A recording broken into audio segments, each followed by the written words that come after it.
네, 오늘 하나님 말씀 사도행전 3장 11절입니다. 사도행전 3장 11절부터 19절까지 제가 봉독해 드리겠습니다.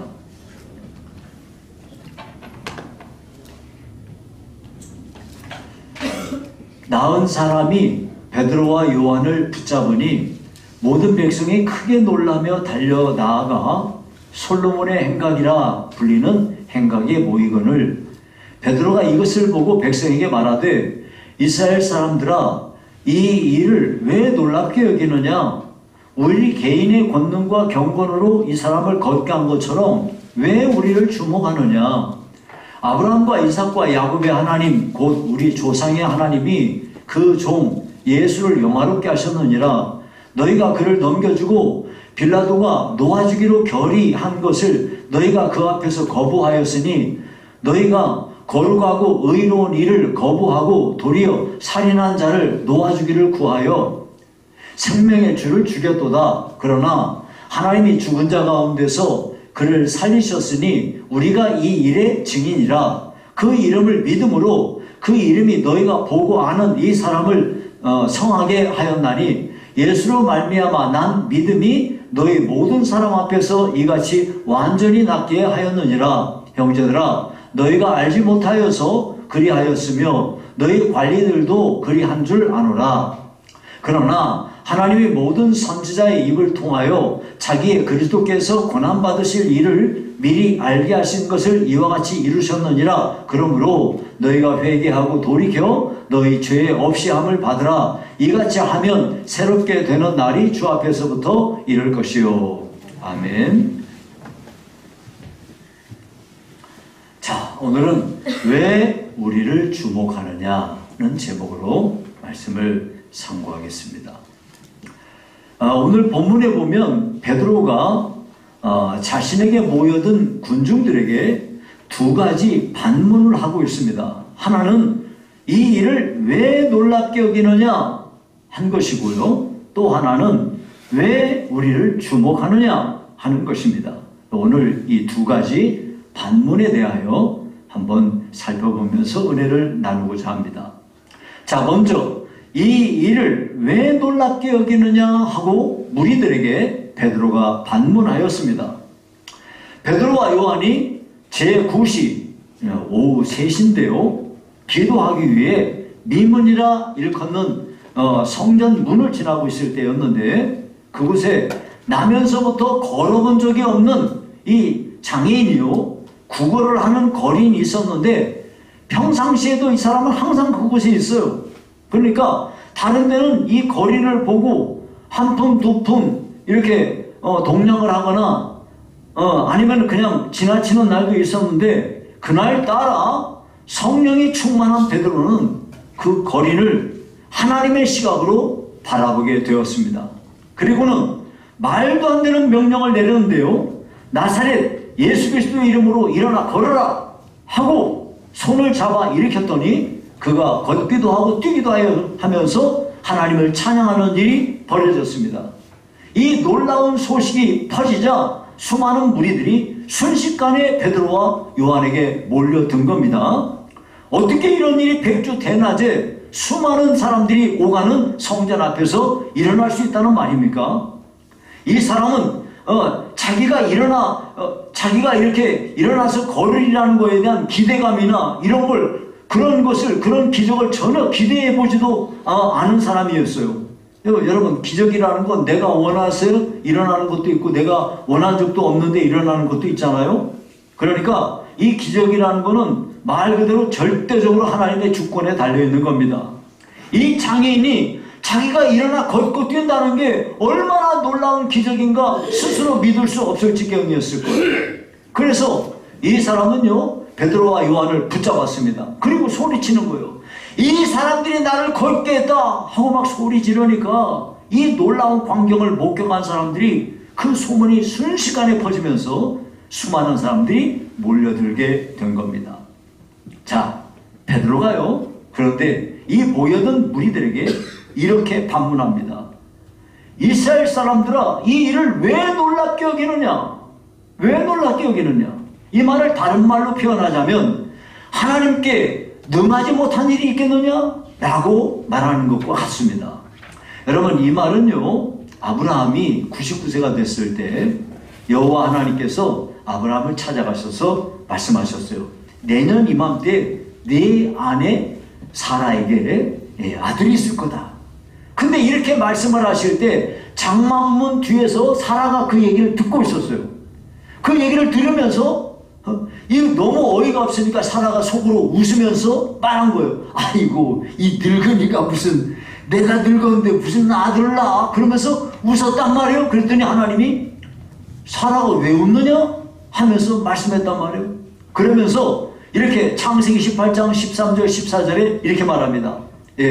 사라가 왜 웃으며 이르기를 내가 늙었거늘 어떻게 아들을 낳으리요 하느냐? 여호와께 능하지 못한 일이 있겠느냐 그랬어요. 이 말씀대로 그 다음에 아브라함이 100살이 되고 사라가 90살이 되었을 때 아들 이삭을 낳는 기적이 일어났습니다. 여러분, 하나님은요 전능하신 하나님이십니다. 그래서 그분이 원하시기만 한다면 언제든지 얼마든지 기적은 일어날 수 있는 겁니다. 성경은요 하나님께서 행하신 수많은 기적들이 기록되고 있어요. 여러분 한번 보십시오. 천지창조 창세기 1장에 나오는데요, 이게 천지창조 하나님의 말씀을 했더니 막 있다? 이게 인간의 지식과 논리와 상식으로 통하는 얘기입니까? 전혀 안 맞는 얘기죠. 여러분 이렇게 생각하시면 돼요. 여러분, 우리가 인간은 3차원의 세계에서 살아요. 3차원이 뭐냐면 1차원이 있고 2차원이 있어요. 1차원은 이렇게 점들, 막 이런 점들이 있어요. 이게 1차원이에요. 그 점들을 쭉 이렇게 점들이 쭉 이어진 거, 이런 선, 점 이런 것들이 1차원이란 말이에요. 그런데 이런 선들을 연결해 가지고 면을 만들어 놓으면 이게 2차원이에요. 3차원은 뭐냐? 이 면들을 공간으로 세워놓고 이렇게 한 거, 이게 3차원이야. 그러니까 인간은 3차원의 세계에 있기 때문에 1차원과 2차원은 이해를 해. 3차원도 이해를 해. 근데 차원이 넘어서는 4차원부터는 인간의 논리로 생각으로 이게 안 되는 거야. 하나님은 차원을 초월하신 하나님이세요. 그래서 하나님이 행하시는 일을 사람이 다 이해가 안 되는 거예요. 이해 안 되는 게 정상입니다. 자, 이렇게 하나님께서 행하시는 것을 인간이 알 수 없는데요, 하나님은요 하나님의 그 구원 계획을 실행하시기 위해서 야곱의 자손들 70명을 애굽에 내려가서 살게 했어요. 거기서 정착해서 평안히 잘 살게 했어요. 거기에서 430년을 지내는 동안에 이스라엘 민족은 큰 민족을 이루게 되었고, 이제 하나님께서 때가 되었음에 하나님이 약속하신 대로 그 이스라엘 백성들을 가나안 땅으로 이주시키고 싶었어요. 그런데 약속의 땅으로 가려고 하면은 그 애굽을 나와야 되는데 애굽 왕 바로가 못 나가게 막는 거야. 그래서 하나님이 10가지의 재앙을 내렸습니다. 그 10가지의 재앙 하나하나가 정말로 놀라운 기적들이에요. 엄청난 기적이 일어났습니다. 그래가지고 10가지 재앙을 통해서 이제 이스라엘 백성들이 애굽을 나오게 되었는데요, 홍해 앞에 다다르게 되었습니다. 모든 것이 절망처럼 보였는데 인간이 상상도 할 수 없는 일이 벌어졌는데 바다가 갈라졌습니다. 그리고 바다가 갈라지고 그 바닥이 마른 땅이 되어가지고 이스라엘 백성들이 전부 그 바다를 통과하게 했다는 것이에요. 이 놀라운 기적이 얼마나 놀라운 일이겠습니까? 그러니 하나님께서 행하시는 일들, 이 기적들이 정말 놀랍습니다. 이와 같이 하나님이 행하시는 이런 기적들에 비교해 볼 때 지금 나면서부터 한 번도 걸어본 적이 없는 사람이 걷는 거? 이거는 그냥 얼마든지 걸을 수 있다는 거예요. 그러니 놀랄 일도 아니라는 겁니다. 하나님이 원하시면 언제든지 얼마든지 기적을 행하실 수 있기 때문입니다. 여러분, 우리는 어떤가요? 여러분 어떻게 생각하십니까? 여러분이 혹시 기적이 필요하신가요? 여러분의 삶에? 아니, 난 기적이 없어도 돼요. 그런 분은 기적이 없어서 기적을 평생 경험하지 않으셔도 돼요. 근데 저는 가만히 설교를 준비하면서 생각을 해보니까 하나님, 저도 이런 기적이 일어났으면 좋겠어요. 이 생각이 들어요. 우리가 진정으로 하나님을 믿는다면 우리의 삶 속에도 기적이 일어날 수 있습니다. 그러니까 하나님께서 우리 안에 계시기 때문에 믿는 우리도 얼마든지 하나님의 기적을 체험할 수 있게 되는 겁니다. 반면에 하나님께서 자기 안에 계시는데도 아무런 일도 일어나지 않고 평생을 사는 사람들 많습니다. 다시 말하면 아무리 하나님을 믿는다 해도 하나님께서 행하실 기적에 대한 기대나 믿음 이런 게 없으면 아무 일도 안 일어날 거예요. 예. 그러나 전심으로 하나님의 기적을 사모하고 기도한다면 하나님께서는 우리에게도 기적을 행하실 수 있는 것입니다. 하나님은 죽은 하나님이 아니시고 살아계신 하나님이십니다. 히브리서 13장 8절을 보면 예수 그리스도는 어제나 오늘이나 영원토록 동일하시니라. 2000년 전에 십자가에서 죽으신 예수님이 부활하셨는데, 부활하셨다는 말은 뭔 얘기냐면 살아나셨다 이 말이에요. 살아나셔서 지금도 살아계십니다. 예수님은 살아계셔서 하나님 보좌 우편에 앉아 계시는데, 하나님께서 이 하나님과 예수님으로 말미암아 성령을 이 땅에 보내지 않으셨습니까? 그래서 성령께서 이 자리에 임재하여 계십니다. 곧 주님이 여기에 계시는 겁니다. 그러니까 여러분, 하나님이 살아계시고 지금도 일하시는 분이라고 한다면 그분이 계시는 어디에서든지 언제든지 어느 시간이든지 기적은 일어날 수 있는 것입니다. 그런데 여러분, 만약에 우리가 하나님의 기적을 체험하고자 한다면 우리에게 필요한 게 있어요. 그게 뭐냐면 첫 번째는요, 하나님께서 기적을 행하실 분이라는 것에 대한 기대와 믿음입니다. 그래서 여러분 성경에 보면 창세기 17장 1절에 이렇게 말해요. 나는 전능한 하나님이라. 18장 4절은 이렇게 말합니다. 여호와께 능하지 못한 일이 있겠느냐? 네, 이와 같은 확고부동한 믿음을 가지고 있어야 우리 삶에도 기적이 일어날 수 있는 겁니다. 두 번째는요, 자신을 책망할 것이 없어야 됩니다. 여러분, 이 말씀은요, 요한일서 3장 21절에서 22절에 이렇게 말씀합니다. 사랑하는 자들아, 만일 우리 마음이 우리를 책망할 것이 없으면, 자, 다시 보면 우리 마음이 우리를 책망할 것이 없으면 하나님 앞에서 담대함을 얻고 무엇이든지 구하는 바를 그에게 받나니 이는 우리가 그의 계명을 지키고 그 앞에서 기뻐하시는 것을 행함이라. 여러분, 이게요 아주 중요한 말씀이에요. 우리는 내가 무슨 일을 생각하고 무슨 일을 행하고 무슨 말을 하고 이런 것을 내가 알아요. 그래서 우리 마음이 우리를 책망할 것이 없으면, 하나님 앞에 떳떳하면, 그래서 하나님 앞에 담대함을 얻게 되고 무엇이든지 하나님 앞에 구하는 바를 받게 된다는 거예요. 그러니까 우리가 신앙생활할 때 내 양심이 나한테 떳떳하게 살아야 하나님 앞에 담대한 믿음의 사람으로 하나님께 구할 수가 있는 거지, 그렇게 안 될 때는 어렵다 이거예요.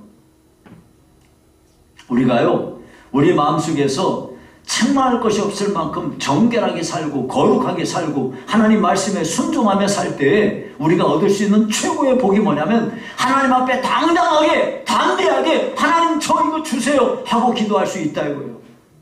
그때 우리는 하나님 앞에 담대히 구하고 그 구한 것을 받으며 하나님께 영광을 돌릴 수 있는 사람이 된다 이겁니다. 사람들의 이해와 상식을 뛰어넘는 놀라운 하나님의 기적을 체험할 수 있는 그런 사람이 되게 된다 하는 것이죠. 여러분, 저는 우리 성도들에게도 여러분 각자의 삶에도 하나님의 기적이 필요한 줄로 믿습니다.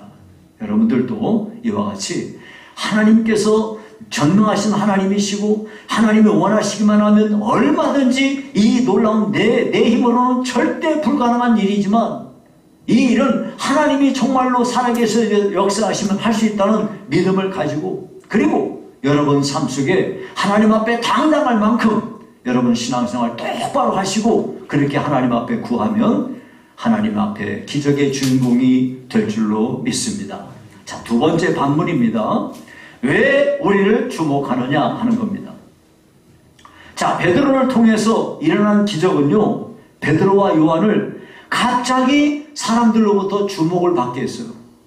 사람들이 베드로와 요한이 행한 기적을 보고 놀라가지고 모여들자 베드로와 요한은요, 순식간에 모여든 군중을 보고 그들도 놀랐을 거예요. 예, 갑자기 사람들로부터 엄청난 주목을 받게 됐단 말이에요. 근데 여러분, 이 순간은요, 베드로와 요한에게 엄청난 위기의 순간입니다. 자칫 베드로가 기적을 일으킨 장본인으로 높아질 수 있기 때문입니다. 그런데 여러분, 베드로는요, 모여든 사람들에게 이렇게 말합니다. 12절에 이스라엘 사람들아, 이 일을 왜 놀랍게 여기느냐? 우리 개인의 권능과 경건으로 이 사람을 걷게 한 것처럼 왜 우리를 주목하느냐? 베드로는요, 지금 일어난 이 기적이 자기들이 일으킨 것이 아니라고 지금 말하고 있는 겁니다. 여러분, 근데 보십시오. 실제로 이 기적 누가 일으켰나요?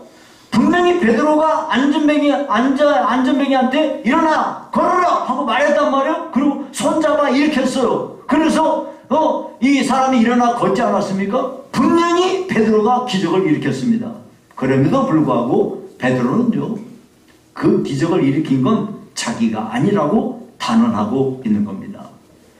자, 여러분, 지금요, 시선을 잠깐 바꿔가지고 예수님 얘기를 좀 해봅시다. 예수님께서는 수많은 기적을 행하셨어요. 나병 환자 고치셨죠. 시각장애인 눈뜨게 하셨죠. 중풍병자 고치셨죠. 심지어 죽은 사람 살려내시죠. 이런 기적을 행하셨단 말이에요. 그런데요, 베드로가 기적을 일으켰다는 건 전혀 다른 문제예요. 네. 베드로는 우리랑 똑같은 사람인데 그를 통해서 기적이 일어난 거 아니겠어요? 예수님께서 기적 행하신 거는 누구나 다 인정해요. 하나님의 아들이니까 당연히 기적을 행하시지. 그러나 평범한 인간인 베드로가 평생 걸어본 적도 없는 사람을 일으켰다? 이거는요, 정말 어마어마한 놀라운 일 아니겠습니까? 그렇습니다, 여러분. 예수님은 하나님이시고 베드로는 인간입니다. 네. 그러나 실상은요, 베드로가 기적을 일으키긴 했지만 실상은 성령의 능력을 힘입어 예수님의 권세 있는 이름으로 이 기적을 일으켰어요.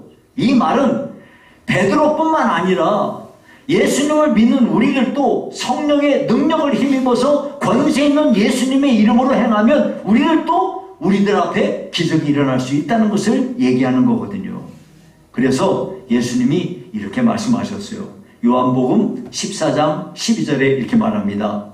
내가 진실로 진실로 너희에게 이르노니 나를 믿는 자는 내가 하는 일을 그도 할 것이요 또한 그보다 큰 일도 하리니 이는 내가 아버지께로 감이라 하고 말씀하셨습니다. 여러분, 우리가 수돗물 마십니다. 근데 수돗물 마실 때 수도관을 통해서 수돗물이 나와요. 예. 그러니까 수도관이 우리에게 물 주는 게 아니고요. 예. 수도관을 통해서 우리가 물을 마실 뿐이에요. 그러므로 수도관이 수돗물 주는 것처럼 행세해서는 안 되죠. 그죠?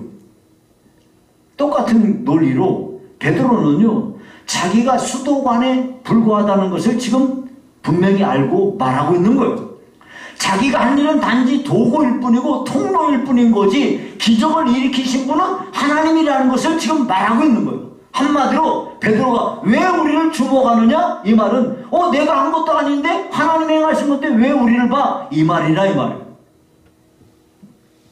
그런데 여러분, 대개의 사람들은요, 사람들로부터 주목을 받으면 교만해집니다. 이스라엘의 초대 왕이던 사울이요, 이스라엘 지파들 가운데 베냐민 지파 사람이에요. 베냐민 지파는요, 12지파 가운데 제일 미약한 지파였어요. 그러니까 이 미약한 지파에서 이스라엘의 첫 번째 왕이 나온다는 거 참으로 뜻밖의 일입니다. 왜냐하면 왕쯤 되려면 그 뒤에 뒷배경이 있어야 될 거 아닙니까? 그런데 사울은요, 자기를 지지하고 도와줄 수 있는 뒷배경이 참으로 미약한 사람이었습니다. 그렇기 때문에 사울은요, 왕으로 세워질 당시에 진짜 겸손한 사람이었어요. 그런데 그가 왕이 된 후에 사람들의 시선이 집중되고 자기에게 권세가 주어지자 이 사람이 변하기 시작했습니다. 하나님의 명령을 자기 멋대로 바꾸어 해석하고 자기에게 주어진 힘을 엉뚱한 곳에 집중하면서 교만하게 행동했어요. 어떻게 됐습니까? 결국은요, 사울왕은 하나님께 버림받고 말았습니다. 자, 이와 같이 여러분, 사람들로부터 주목을 받을 때 그때는요, 정말 주의를 기울이고 자기를 돌아보고 겸손해야 됩니다. 예. 이것이 바로 자기의 본분을 지키는 거예요.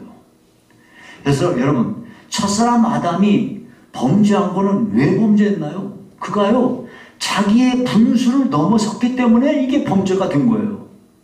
하나님은 창조주이시고 인간은 피조물이 아니지 않습니까? 그러면 피조물인 인간은요, 하나님을 사랑하고 그분을 의지하면서 모든 걸 그분에게 맡기고 사는 것, 이것이 인간의 본분이에요. 그런데 아담은 어떻게 했습니까? 이 뱀이 아담을 꼬드겼을 때, 이 하와를 꼬드겼을 때 그가 어떻게 했어요? 너 그거 먹으면 눈이 밝아져서 하나님처럼 되는 거야 했더니, 예, 눈이 밝아져 하나님처럼 선악을 알게 하는 그런 사람이 되고자 하는 마음으로 선악과 따먹은 거예요. 한마디로 분수를 넘어서 버렸더니 아담이 실패자가 되고 만 겁니다. 여러분, 이런 예는요, 성경에 참 우리에게 중요한 교훈을 주는 사건이 있어요. 모세를 거역한 고라 사건인데요, 고라와 그를 따르는 자들은요, 자기들의 분수를 모르고 모세에게 이렇게 말했어요. 민수기 16장 3절에 보니까 그들이 모여서 모세와 아론을 거슬러 그들에게 이르되 너희가 분수에 지나도다. 회중이 다 각각 거룩하고 여호와께서도 그들 중에 계시거늘 너희가 어찌하여 여호와의 총회 위에서 스스로 높이느냐 하고 대들었단 말이야. 근데 여러분, 사건은 이렇게 된 거예요. 모세와 아론은 제사장이에요. 그리고 고라는요, 누구냐면 그 제사장들이 사역하는 일을 도와주기 위하여 하나님이 세우신 레위 지파 사람이에요. 그러면 레위 지파 사람은 하나님께서 섬기는 일을 위해서 특별하게 구별을 받은 사람이니까 그 일을 하면 되는 거예요. 근데 이 사람의 이 주장을 추종하면서 따르는 사람들이 있었는데 이스라엘 회중들 그 가운데서 이 지휘관 되는 250명 사람들이 모세와 아론에게 대들었던 거예요.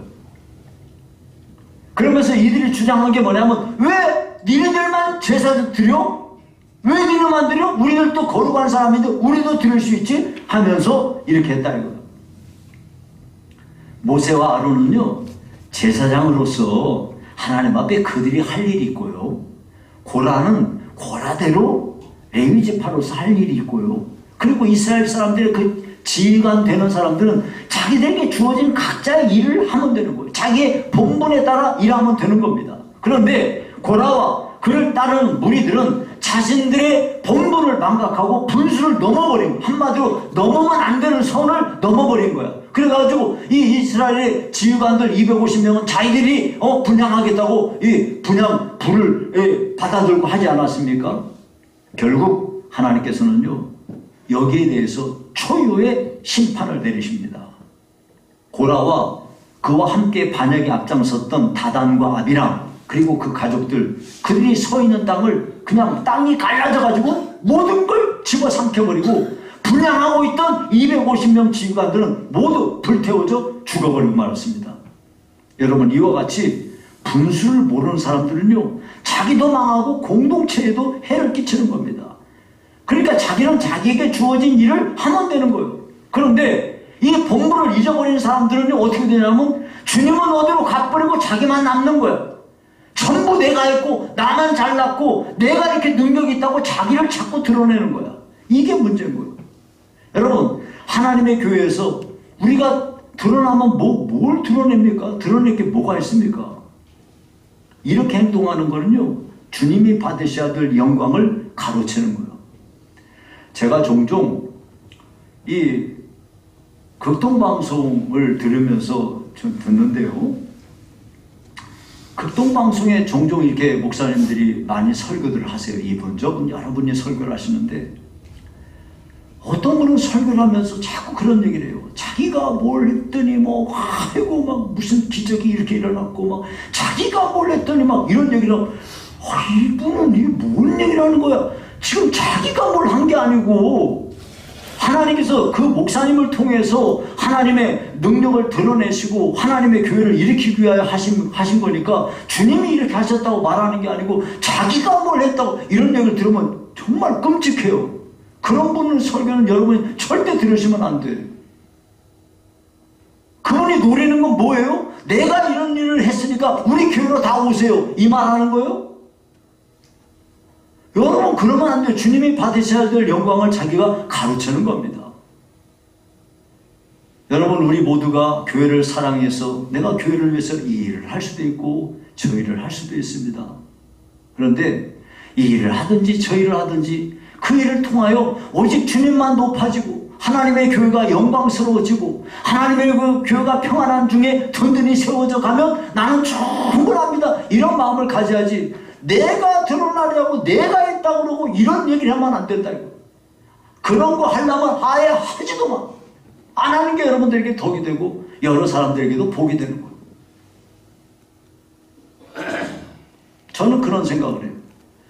목사가 설교를 잘해가지고 막 사람들로부터 아이고 우리 목사 이렇게 되느니 목사가 설교를 맨날 죽을 쓰더라도 오직 주님께만 시선을 돌릴 수 있다면 그게 되겠다.